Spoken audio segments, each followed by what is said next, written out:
Jasmine ഇപ്പോൾ എല്ലാ കുറ്റവും ബിഗ് ബോസ് വീട്ടിലുള്ള മറ്റ് കണ്ടസ്റ്റൻസിന്റെ തലയിലാണ് കെട്ടിവെക്കുന്നത്. നിങ്ങൾക്ക് എന്നെ തിന്നു മതിയായില്ലേ എന്നൊക്കെയാണ് ജാസ്മിൻ അവരോട് ചോദിക്കുന്നത്. ഇങ്ങനെ വീഡിയോ ഒക്കെ ലാലേട്ടൻ കാണിച്ചതിന് ശേഷം വീട്ടിലെ മറ്റുള്ള കണ്ടസ്റ്റൻസ് ഒന്നും തന്നെ അവരോട് ചെന്നിട്ട് ഇതിനെപ്പറ്റി ചോദിച്ച് പ്രശ്നം ഉണ്ടാക്കിയ കാര്യങ്ങളോ ഒന്നും തന്നെ ചെയ്തിട്ടുണ്ടായിരുന്നില്ല. ജാസ്മിൻ ഗബ്രിയും തന്നെയാണ് ഇതിനെപ്പറ്റി സംസാരിച്ചുകൊണ്ടിരുന്നതും പിന്നീട് അവർ തന്നെ ഇമോഷണലി വീക്ക് ആയിക്കൊണ്ടേ ഇരിക്കുമായിരുന്നു. അവരായിട്ട് തന്നെ ഉണ്ടാക്കിയ കോംബോയും കാര്യങ്ങളും ഒക്കെ തന്നെയാണ്. എന്നിട്ട് എല്ലാ കുറ്റങ്ങളും ജാസ്മിൻ വീട്ടുകാരുടെ തലയിൽ കെട്ടിവെച്ചിരിക്കുകയാണ്. ജാസ്മിനെ ന്യായീകരിക്കാൻ വേണ്ടി ഒരുപാട് കാര്യങ്ങൾ പറയുന്നുണ്ട്. ആ കാര്യങ്ങൾ പറയുന്നത് തന്നെ ഏറ്റവും കുഴപ്പമായി മാറിക്കൊണ്ടിരിക്കുകയാണ്. ഇന്നലെ തന്നെ ലാലേട്ടനോട് ജാസ്മിൻ പറഞ്ഞ കാര്യവും ഒക്കെ തന്നെയാണ് ഇന്ന് സിബിനൊക്കെ അവിടെ ചർച്ചയാക്കുന്നത്. പ്രണയത്തിലാവാതെ താൻ കൺട്രോൾ ചെയ്യുകയാണെന്ന് പറയുന്നത് എന്ത് പൊട്ട സ്റ്റേറ്റ്മെന്റ് ആണെന്ന് സിബിൻ ഇന്നവിടെ പറയുകയുണ്ടായി. പുറത്ത് കമ്മിറ്റഡ് ആയിട്ടുള്ള ജാസ്മിൻ എന്തിനാണ് കൺഫ്യൂഷൻ എന്ന് അൻസിബിയും ചോദിച്ചിട്ടുണ്ടായിരുന്നു. പുറത്തൊരു റിലേഷൻഷിപ്പ് ഉണ്ടായിരുന്നിട്ടും ജാസ്മിൻ ഗബ്രിയോട് കാണിച്ച ഈ അറ്റാച്ച്മെന്റും കാര്യങ്ങളും ഒക്കെ തന്നെയാണ് ജാസ്മിന് കുഴപ്പമായത്.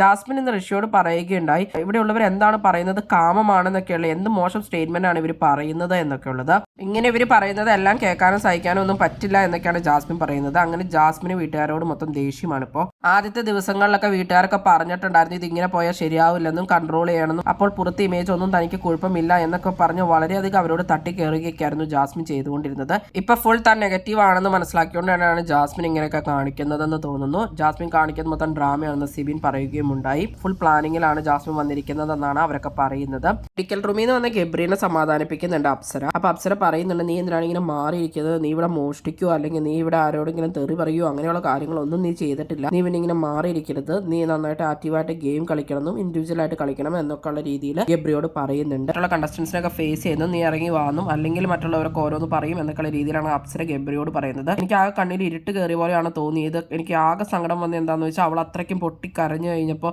എനിക്കൊന്ന് അടുത്ത് പോയി സമാധാനിപ്പിക്കാൻ പറ്റുന്നുണ്ടായിരുന്നില്ല. ഞാൻ ചെന്നൊന്ന് സമാധാനിപ്പിക്കുക എന്തെങ്കിലും ചെയ്ത് കഴിഞ്ഞാൽ ഇവിടെയുള്ളവർ എന്തൊക്കെ പറയും എന്നുള്ള പേടി എന്നിൽ വന്നു. അതാണ് എനിക്ക് ഏറ്റവും സങ്കടം എന്നൊക്കെ.